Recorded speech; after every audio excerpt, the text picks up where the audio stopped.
24 নম্বর আয়াতেরই continuation হিসেবে আমরা দেখি যে যাদেরকে জাহান্নামে নিক্ষেপ করা হবে তাদের আরো কিছু কোয়ালিটি এখানে বলে দেওয়া হয়েছে, যে যেই বৈশিষ্ট্যগুলোর জন্য তারা জাহান্নামে নিক্ষিপ্ত হবে তারা হচ্ছে মান্নাইল লিল খায়রি মুতাদিম মুরিব, যে যারা মঙ্গলজনক কাজে ভালো কাজে বাধা দিত, যারা সীমা লঙ্ঘনকারী এবং যারা হচ্ছে সন্দেহ পোষণকারী।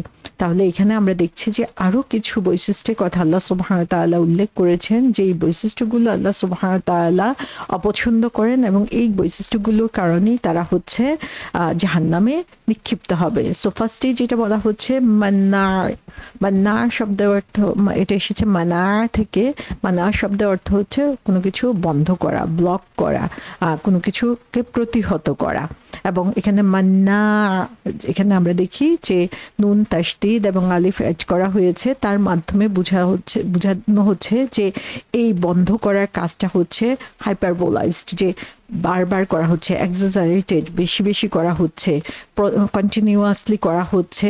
সো সেটা হচ্ছে যে সে এমন একজন মানুষের কথা বলা হচ্ছে, সে কি করে, সে স্টপ করে, বন্ধ করে, কোনো কিছুকে বাধা দেয় রিপিটেডলি।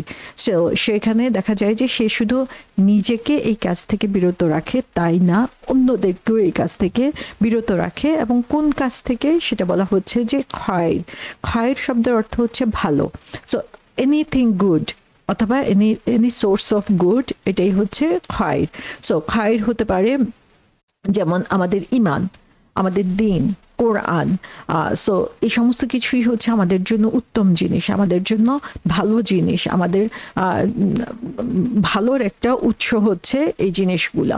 সো যারা হচ্ছে এই ইমান গ্রহণ করা থেকে মানুষকে বিরত রাখে, যারা হচ্ছে দিনের কাজে বিরত রাখে, যারা হচ্ছে কোরআন চর্চা থেকে বিরত রাখে, সো সেটা নিজেকে বিরত রাখতে পারে এবং সেটা হচ্ছে অন্যদেরকে বিরত রাখতে পারে, সেই ধরনের লোকের কথা বলা হচ্ছে যে মান্না লিল খায়র, যে তারা ভালো কাজ থেকে মানুষকে বিরত রাখে।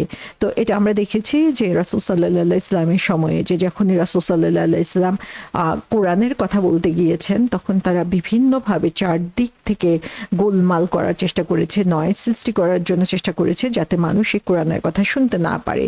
যখনই তারা ভালো কিছু করতে গিয়েছে তখনই তাদেরকে বাধা দেওয়া হয়েছে, ফিজিক্যালি এবং মেন্টালি বিভিন্নভাবে তাদেরকে প্রতিহত করা হয়েছে। সো যারা হচ্ছে এরকম ভালো কাজে বাধা দেয়, এবং সেটা যে শুধুমাত্র রাসূল সাল্লাল্লাহু আলাইহি ইসলামের সময় হয়েছে এমন না, এখনকার সময় আমরা দেখি যে ভালো কিছু করতে গেলেই বাধার সম্মুখীন হতে হয়।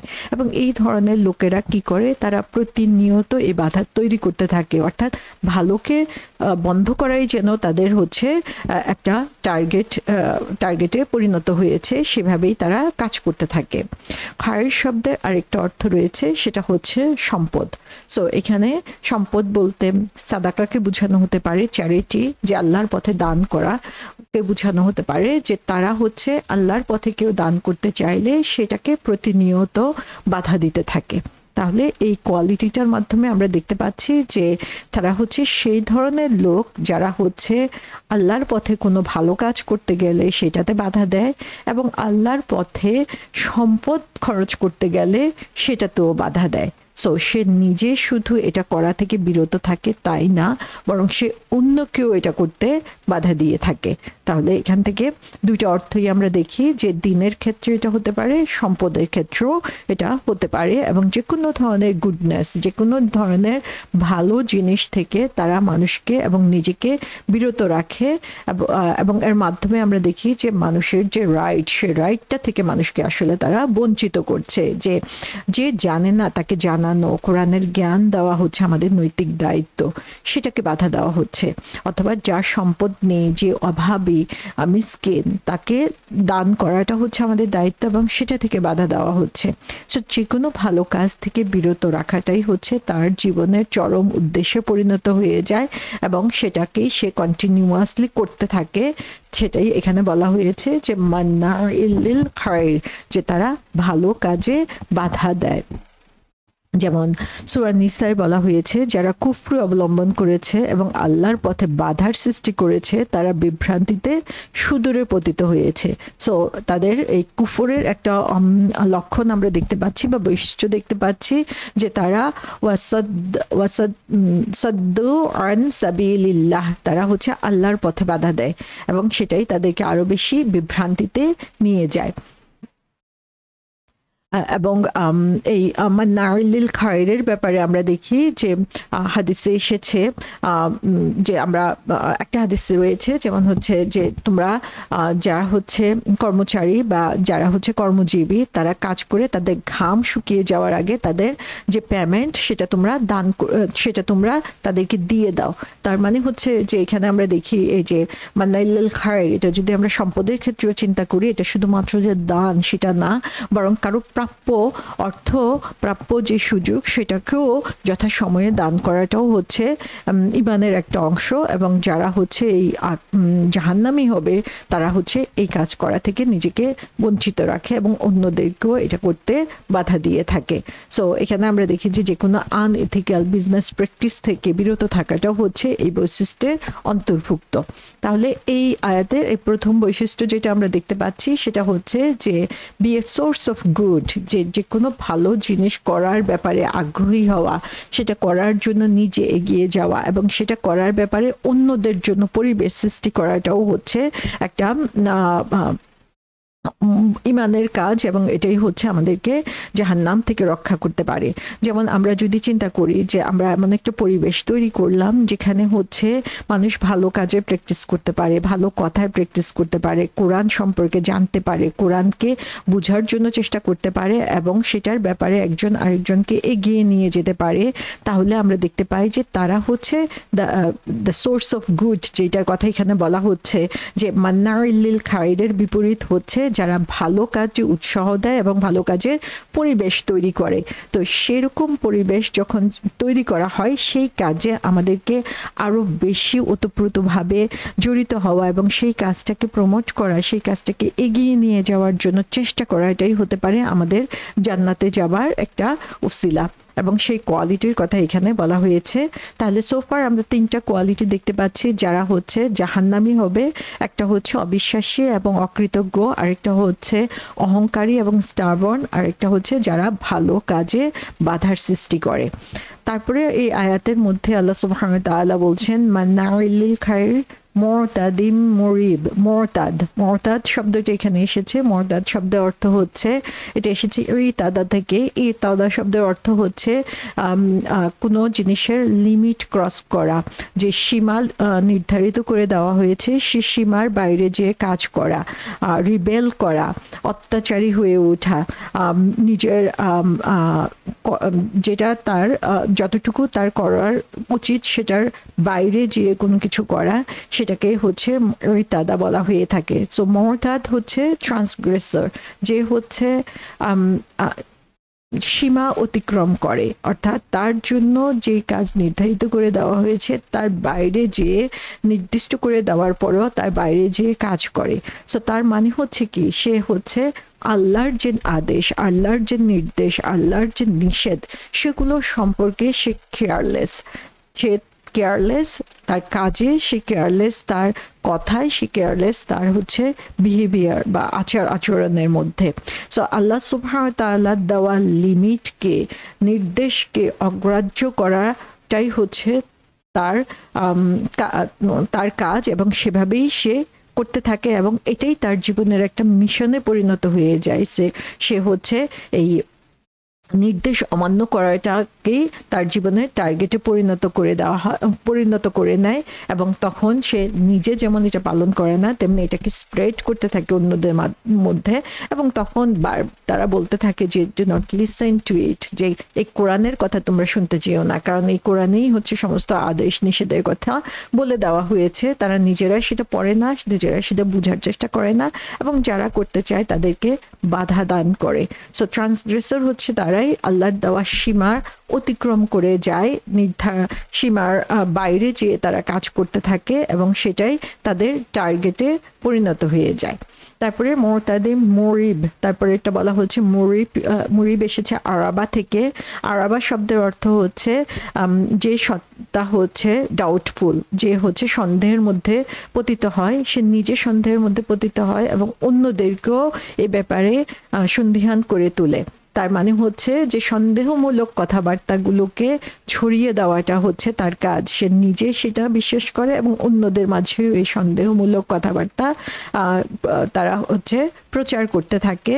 এবং এই সন্দেহটা কিসের ব্যাপারে? এই সন্দেহটা আল্লাহর ব্যাপারে, এই সন্দেহটা ডে অফ জাজমেন্টের ব্যাপারে, এই সন্দেহটা হচ্ছে আল্লাহ সুবহানাহু ওয়া তাআলার কাছে যে মেসেজ, যে কোরআন এসেছে তার ব্যাপারে, আল্লাহ যে সতর্কবাণী দিয়েছেন সেগুলোর ব্যাপারে সন্দিহান করে তোলে।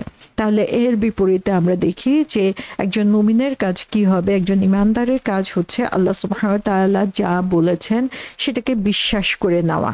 সামি'না ওয়া আতা'না, যে আমি শুনলাম এবং বিশ্বাস করে নিলাম, এটাই হচ্ছে একজন মুমিনের বৈশিষ্ট্য হবে এবং সেভাবেই সে হচ্ছে সাফল্য লাভ করতে পারবে। সূরা কলামে যেমন বলা হয়েছে মান্নাউল খায়রি মুতাদিন আসলিম, যে সেখানেও আমরা দেখি তিনটা ওয়ার্ডই এখানে কমন আছে, যে ভালো কাজে বাধা দেয়, সে সীমা লঙ্ঘন করে, এবং আসলিম সে পাপিষ্ঠ। এবং এখানে বলা হয়েছে যে হচ্ছে মানুষকে সন্দেহের মধ্যে নিপতিত করে বা সন্দেহপূর্ণ কথাবার্তা বলে, সন্দেহপূর্ণ কাজ করে এবং সেদিকেই মানুষকে প্ররোচিত করে।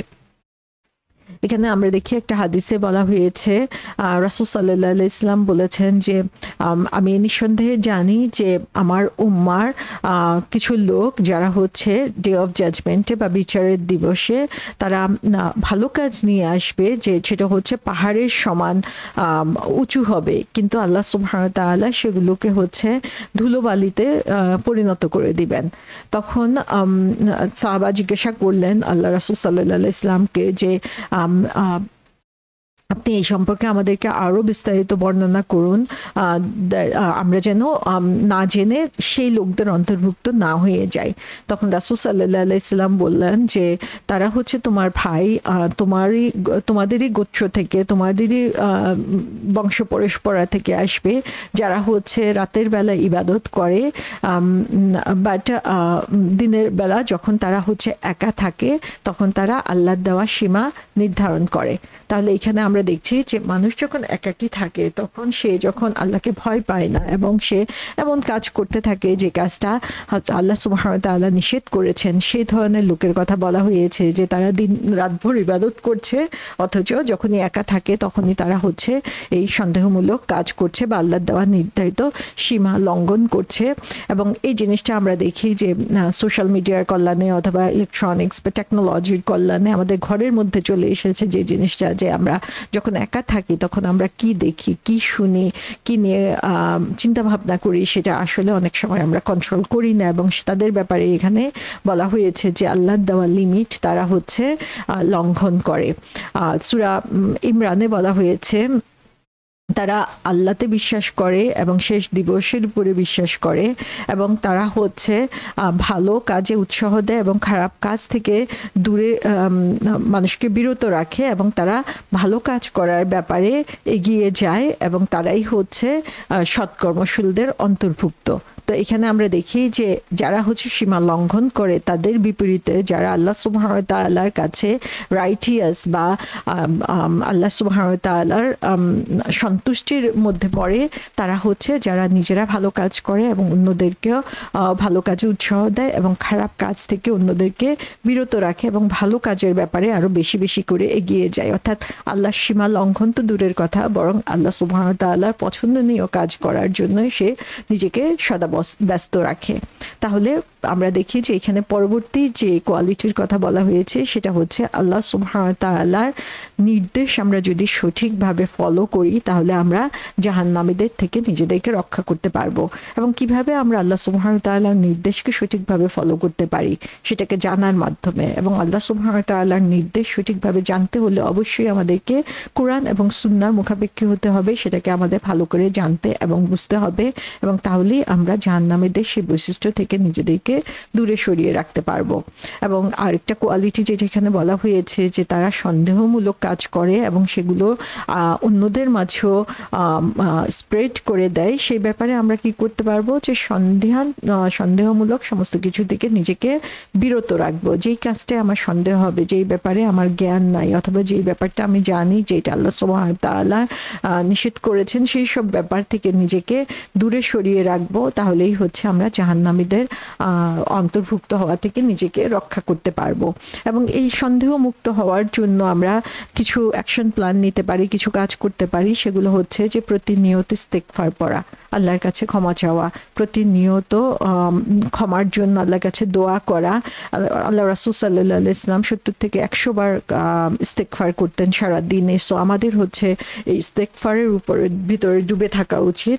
সেকেন্ড যে জিনিসটা হচ্ছে কোরআনকে সঠিকভাবে বোঝা, জানা এবং সেটা নিয়ে চিন্তা ভাবনা করা এবং সেটা পালন করার জন্য চেষ্টা করা। রাসূল সাল্লাল্লাহু আলাইহি ওয়াসাল্লামের উপরে বেশি বেশি করে সালাওয়াত বা দরুদ পাঠানো, আল্লাহ সুবহানাহু ওয়া তাআলা কৃতজ্ঞ বান্দা পরিণত হওয়া এবং তার শুকরিয়া আদায় করা, আল্লাহ সুবহানাহু ওয়া তাআলা সৃষ্টির দিকে তাকানো এবং সেগুলোর দিকে তাকিয়ে কিছু সময় চিন্তা ভাবনার জন্য ব্যয় করা। ইসলামিক হালাকা বা যেখানে হচ্ছে ইসলামিক গ্যাদারিং হচ্ছে, যেখানে ইসলামিক জ্ঞান চর্চা হচ্ছে, সেখানে বেশি বেশি করে নিজেকে জড়িত রাখা, যাতে হচ্ছে আমরা এই জ্ঞান চর্চা করতে পারি এবং জ্ঞান চর্চা পরিবেশ সৃষ্টি করতে পারি, এবং মসজিদের সাথে নিজেকে কানেক্টেড করা। সো এইভাবে দেখা যাবে যে আমরা এই আল্লাহর অপছন্দনীয় কোয়ালিটিগুলো থেকে নিজেকে বাঁচিয়ে রাখতে পারবো এবং আল্লাহর পছন্দনীয় বান্দায় পরিণত হতে পারবো, এবং আল্লাহর দেওয়া যে সীমা সেগুলো পালন করার ব্যাপারে সচেতন হতে পারবো ইনশাআল্লাহ।